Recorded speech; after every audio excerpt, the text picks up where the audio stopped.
ont marché avec de la loi.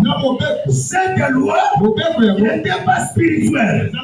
Mais cette loi, on l'appelle la loi mosaïque. La loi de Moïse. Mais Dieu a vu dans son amour, comme c'est la loi de Moïse, les hommes, comme ils sont têtus, ils peuvent désobéir à cette loi.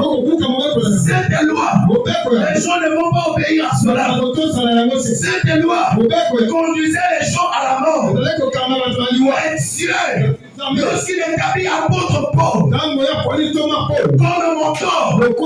il donne encore cette loi. Mais cette loi, cette fois-ci, elle n'est plus charnelle. Et cette fois-ci, cette loi, elle est spirituelle. Parce que c'est spirituel, prime sur le physique. Alléluia. Amen. Alléluia. Amen. Est-ce que tu avais commencé ce soir? Bien-aimé dans le Seigneur, et cette loi conduisait le peuple à la mort. Cette loi, quand tu fais quelque chose, on t'accuse. Je vais te dire, la loi, elle est venue par Moïse, mais la vérité, la grâce, est venue par Jésus-Christ. Elle est venue par Jésus-Christ.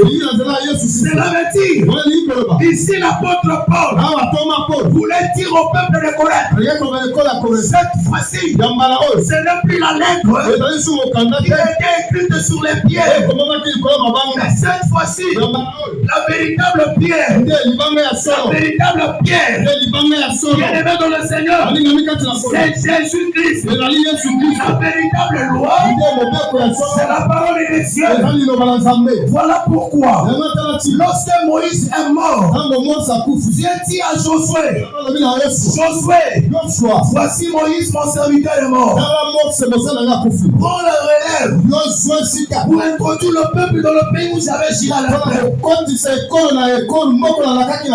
Et il dit à son père, il dit à Josué, que ce livre de la loi, mais ce loi n'est point de ta bouche. Médite-les nuit et jour. L'église de Dieu. L'église de Dieu. L'apôtre Paul dit ceci. Vous êtes un autre lettre. L'apôtre Paul, il était la lettre de Dieu. La lettre de Moïse. Ah, bien aimé, comprenez-moi ce soir. La lettre de Moïse, qu'on avait donné à Moïse, ça peut se casser. La lettre là, on peut jeter cela. Mais Jésus a compris. La véritable lettre, on parle de la lettre, cela veut dire, c'est les paroles transformées en écriture. Maintenant, comme c'est transformé en écriture, cette parole, cette lettre qui habite en vous, c'est Jésus-Christ qui est la véritable lettre. La lettre qui n'a pas de fausseté. La lettre qui a la vie. Alléluia. Amen. Bien-aimé dans le Seigneur. Cela veut dire, l'apôtre Paul il leur dit que notre lettre c'est fou. Parce que Paul, il était la lettre de Jésus-Christ. Est-ce que tu me comprends ce soir? Cela veut dire, l'apôtre Paul dit, dans le verset 2, c'est vous qui êtes notre lettre, écrite dans nos cœurs, connue et lue de tous les hommes. La lettre qui est connue et lue de tous les hommes. Non, ce n'est pas la lettre comme ça. C'est le comportement des chrétiens. C'est la manière de vivre les chrétiens. À travers de cette parole, que nous écoutons, que nous entendons, nous devons vivre cette parole. Alléluia. Aujourd'hui, nous ne vivons plus la parole. Nous avons maintenant les apparences. L'apparence n'est pas la vérité. L'apparence, c'est de l'hypocrisie. L'apparence, c'est les pharisiens qui le faisaient. On faisait monter au son la parole. Et même le pratique, il passe cette parole. Et donc pratiquer cette parole. Partout nous sommes. Dans les églises. Lorsque nous venons à l'église, nous faisons son nom d'être saint. Lorsque l'autre fait quelque chose de mal, s'il commence à l'accuser, il est péché. Ici à l'église, tu fais l'apparence de vivre la parole des cieux. Mais ce que tu fais en cachette à la maison, ça ne reflète pas la lettre que tu as reçue. La parole que Christos nous a montré, c'est la vérité. La parole que Christos nous a montré, c'est la division. Toi, tu es là, devant nous, devant moi. Tu parles de la divinité. Lorsque je ne suis pas, c'est toi qui sèmes la division. Réponds-toi. Réponds-toi. On doit voir les signes de Jésus-Christ sur toi. On doit vivre les marques de Jésus sur toi.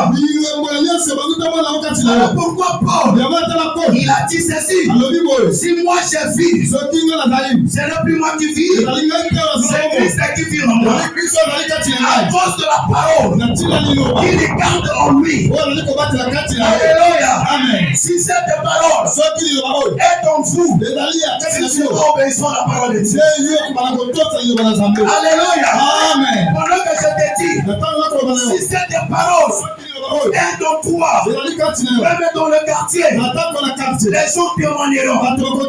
Ici, tu es la meilleure diaconesse. Ici, tu es le meilleur disciple. Ici, tu es le véritable enfant de Dieu. Mais à la maison, tu es un lion. Aujourd'hui, tu as reçu le Seigneur. La sorcellerie, tu ne laisses pas. Le mensonge, tu ne laisses pas. Alors que le mensonge a pour père le diable. Répondons-nous. Et que cette parole soit en nous. La Bible dit, si mes paroles demeurent en vous, demandez sur tout ce que vous voulez, cela vous sera accordé. Nous demandons, nous ne laisserons pas, parce que la parole de Dieu n'est pas à nous. Nous sommes désobéissants à la parole de Dieu. Dieu, il t'appelle à s'élever et partir d'une maison. Mais toi, tu es resté désobéissant. Tu es resté désobéissant. Égoïsme, on dit les gaillots. Quand on va sur le frère, les gaillots. Oya, on m'a dit à la matin. Oya, on m'a dit à la kosomba bilamba. Ata ozali na yango. Bakoki koloba. Yo kanga motema. Bible dit que si vous entendez ma voix, n'endurcissez pas vos cœurs. Mais si c'est la vie comme les noyaux, ce n'est pas ici qui te parle ce soir. C'est Jésus-Christ qui te parle. Cette parole que je te parle est l'esprit. Est vie. Si tu la reçois, tu ne mourras pas. Si tu la reçois, tu vivras. Si tu la reçois, tu vas connaître le succès en génération en génération.